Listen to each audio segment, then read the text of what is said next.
Hello दोस्तों, welcome to back my channel. हम सीख रहे हैं मैथमेटिकल लॉजिक। तो बच्चों, आज हम क्या सीखेंगे? निगेशन के जो रूल्स है, जो बेसिक रूल्स है, वो हम क्या करेंगे, सीखेंगे। जैसे कि कंडीशनल, बाई कंडीशनल और डी मॉर्गन्स थ्योरम। ठीक है, तो ये क्या करेंगे, हम यहाँ पर यूज़ करेंगे। तो पहले हम इन तीन चीज़ों को समझते हैं, उसके बाद हम क्या करते हैं, आगे सॉल्व करते हैं। हमने इसको स्टडी भी किया है पिछले वीडियो में, 1.3 में भी हमने इसका यूज़ किया है, लेकिन हमें उसको मालूम नहीं था कि ये कौन सा लॉ है, ये कौन सा लॉ है। ठीक है, तो हम क्या करेंगे, अभी स्टडी करेंगे। ठीक है, अब देखो, पहला होता है कंडीशनल। क्या होता है? Conditional law. दूसरा होता है बाय कंडीशनल लॉ। पहला कंडीशनल और दूसरा बाय कंडीशनल। तीसरा कौन सा है? D Morgan's law. D Morgan's law. ये थ्री लॉ हम क्या करना है, इसमें स्टडी करना है। इसी पर बेसिस हमारा क्वेश्चन नंबर फर्स्ट है। तो फर्स्ट हम क्या करते हैं, कंडीशनल लॉ क्या होता है उसको समझते हैं। कंडीशनल लॉ यानी कि पी सिंगल एरो क्यू, जिसमें सिर्फ एक ही एरो होता है, इफ ओनली, उसको क्या कहते हैं, कंडीशनल। बाय कंडीशनल मतलब जिसमें दो एरो होते हैं, पी और क्यू। बाय मतलब क्या होता है, दो। इसमें ही मीनिंग, बाय मतलब क्या होता है, दो एरो, एक इधर और एक इधर। तीसरा क्या है हमारा, डी मॉर्गन्स लॉ। तो उसको भी हम क्या करते हैं, स्टडी करते हैं। पहले इन दोनों को हम क्या करते हैं, सॉल्व करते हैं। पिछले वीडियो में मैंने आपको बताया था कि इसको सॉल्व कैसे करना होता है। ठीक है, अगर ऐसा आ गया तो पहले का क्या कर दो, निगेशन कर दो, दूसरे को एज इट इज रख दो, उसमें कोई चेंज मत करो। और ये जो बीच में का सिंबल है उसकी जगह क्या कर दो, सिर्फ और वाला सिंबल यहाँ पर लगा दो। ये मैंने पिछले वीडियो में आपको बताया था, ऐसे करना था इसका। अब इसका कैसे करना सिखाया था, देखो। तो इसको मैंने ऐसे सिखाया था। इसको जो डबल एरो है उसका जो ट्रांसफॉर्म है वो किस में करना था, सिंगल एरो में करना था स्टार्टिंग में। तो देखो, पहले क्या करना है, डबल एरो को सिंगल एरो में कन्वर्ट करो। पहले आएगा पी सिंगल एरो क्यू।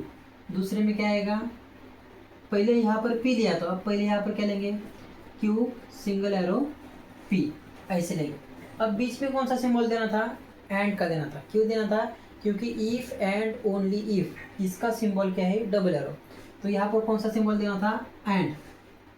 ठीक है, अब देखो यहाँ पर फिर से सिंगल एरो आ गया, फिर से सिंगल एरो आ गया। तो इसका हम फिर से ट्रांसफर करेंगे। ऐसे सिंगल एरो का किस में हम ट्रांसफर करेंगे, इसमें करेंगे। देखो इसका क्या आ जाएगा, पहले का क्या कर दो, निगेशन कर दो, तो निगेशन पी आ जाएगा। ठीक है, और बीच में कौन सा सिंबल लगा दो, और क्यू को एज इट इज। ठीक है, समझ में आ गया। अब देखो, एंड को एंड रखना है, पहले का निगेशन कर दो, कर दिया। बीच में कौन सा सिंबल देना है, इसको निकाल के और का सिंबल देना है, और पी को हमें क्या रखना है, सिर्फ पी ही रखना है। तो ये था बाई कंडीशनल लॉ, ये था हमारा कंडीशनल लॉ। अब उसके बाद डी मॉर्गन्स लॉ भी होते हैं, दो है उसमें। तो देखो यहाँ पर पहला लॉ है निगेशन पी और क्यू, एक होता है निगेशन पी एंड क्यू, ऐसा लॉ होता है डी मॉर्गन्स का। तो ये क्या कहता है, इस निगेशन को अंदर दे दो। ठीक है, मैंने आपको बताया था, अगर बाहर से कोई अंदर आता है तो अंदर के सिंबल क्या होते हैं, चेंज होते हैं। अब देखो निगेशन दोनों को लगा दो, तो निगेशन पी आ जाएगा, निगेशन क्यू आ जाएगा, और का क्या हो जाएगा, सिर्फ एंड हो जाएगा। वैसे ही सेम इसी का है, निगेशन दोनों को लगा दो, निगेशन क्या हो जाएगा, पी, निगेशन क्यू हो जाएगा, लेकिन एंड का क्या हो जाएगा, यहाँ पर सिर्फ और हो जाएगा। इसको कहते हैं डी मॉर्गन्स लॉ। तो ये जो थ्री बेसिक लॉ है, हमें क्या करना है, इसमें यूज़ करना है। तो आप इसका स्क्रीनशॉट कर लीजिए या फिर इसको लिख के लीजिए नोटबुक में। ठीक है, देखते हैं हम पहला वाला क्वेश्चन इसमें का।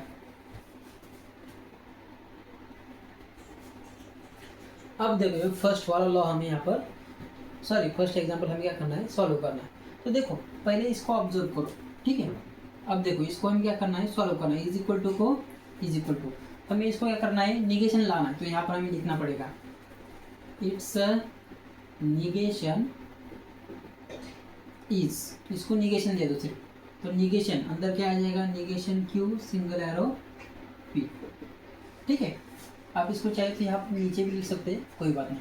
अब देखो पहले क्या करना है हमें, ये जो अभी लॉ सिखाई थे मैंने, कंडीशनल, बाई कंडीशनल और डी मॉर्गन, तो इसमें कौन सा लॉ यूज होता है, पहला वाला लॉ, कौन सा, कंडीशनल लॉ। तो पहले हम क्या करेंगे, कंडीशनल लॉ यूज करेंगे उसके बाद हम क्या करेंगे, निगेशन करेंगे। ठीक है, आप डायरेक्ट मत कर देना, निगेशन से अंदर मल्टीप्लाई मत कर देना, गलत हो जाएगा एग्जाम पर। तो पहले हम इसको सॉल्व करेंगे ब्रैकेट को, ठीक है, उसके बाद हम उसको क्या करेंगे, निगेशन लगाए। तो इज इक्वल टू को इज इक्वल टू मैं यहाँ पर नीचे लिख देता हूँ, ठीक है, निगेशन को निगेशन को निगेशन को निगेशन, ठीक है। अब देखो सिंगल एरो को क्या करना था, मैंने आपको बताया था, सिंगल एरो होगा तो पहले का निगेशन कर दो। तो निगेशन पहले का ऑलरेडी है और उसके बाद और एक निगेशन लग जाएगा, तो ये निगेशन निगेशन एक दूसरे को क्या होता है, कैंसिल होता है। तो यहाँ पर कुछ नहीं आएगा, निगेशन निगेशन क्या हो जाएगा, कैंसिल हो जाएगा, सिर्फ यहाँ पर क्या आ जाएगा, क्यों आ जाएगा। समझ में आ गया। अब ये सिंबल इसकी जगह कौन सा सिंबल लगाना था, और का, और यहाँ पर क्या लिखना था, पी लिखना था। समझ में आ गया। निगेशन निगेशन कैंसिल होता है, तो यहाँ पर निगेशन निगेशन कैंसिल हो जाएगा, ठीक है। यहाँ पर कौन सा लॉ यूज करे हमने, कंडीशनल लॉ, तो यहाँ पर लिखना पड़ता है, कंडीशनल लॉ का हमने यूज किया, ठीक है। अब इसके बाद निगेशन करो, तो देखो ये निगेशन अंदर चला जाएगा, negation into Q negation Q, negation into P negation P आ जाएगा, और का क्या हो जाएगा, एंड हो जाएगा, और का क्या हो जाएगा, एंड हो जाएगा। बस इतना ही, ये हो गया हमारा आंसर। समझ में आ गया। बेसिक को 3 रूल्स आपको अच्छे तरह से याद रखने हैं, ठीक है। अब देखते हैं नेक्स्ट वाला एग्जांपल।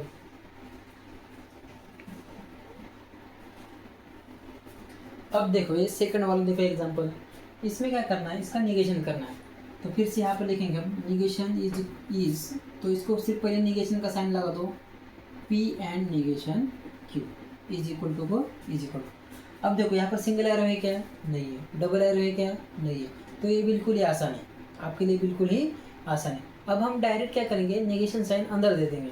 तो निगेशन साइन अंदर देते, तो पहले निगेशन पी को आ जाएगा, ये निगेशन निगेशन कैंसिल, तो क्या आ जाएगा, सिर्फ यहाँ पर क्यू आ जाएगा, एंड का क्या हो जाएगा यहाँ पर, और हो जाएगा, हो गए।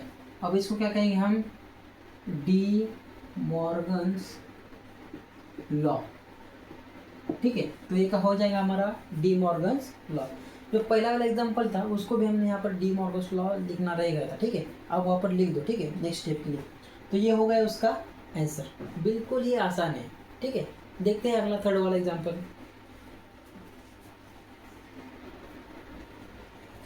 अब देखो ये थर्ड वाला भी देखो, इसमें ये बिल्कुल सेकंड की तरह है, ठीक है, सिर्फ एंड की जगह यहाँ पर क्या है, और आया। आप चाहे तो इसको खुद से ट्राई ज़रूर करो, ठीक है। अब देखो इसका निगेशन करना है, क्या करूँगा यहाँ पर मैं, निगेशन सिंबल लगा दूंगा, पी और निगेशन क्यू, ठीक है। अब निगेशन साइन को अंदर मल्टीप्लाई कर दो, negation into P negation P, और का क्या हो जाएगा, एंड हो जाएगा, निगेशन निगेशन कैंसर, यहाँ पर क्या आ जाएगा, सिर्फ क्यू आ जाएगा। यहाँ पर कौन सा लॉ यूज हुआ, डी मॉर्गन्स, तो यहाँ पर लिखना पड़ेगा डी मॉर्गन्स लॉ, आपको हमेशा लिखना है यहाँ पर, ठीक है। यहाँ पर बोला है जस्टिफाई, लिखो कौन सा लॉ यूज किया, ठीक है। तो हमने यहाँ पर पहले 3 एग्जाम्पल हमने क्या कर दिया, यहाँ पर सॉल्व कर दिए। अब जो रिमेनिंग एग्जाम्पल है वो क्या करते हैं हम अगले वीडियो में, हम क्या करते हैं, स्टडी करते हैं। पढ़ाई करते रहिए, ऑल द वेरी बेस्ट।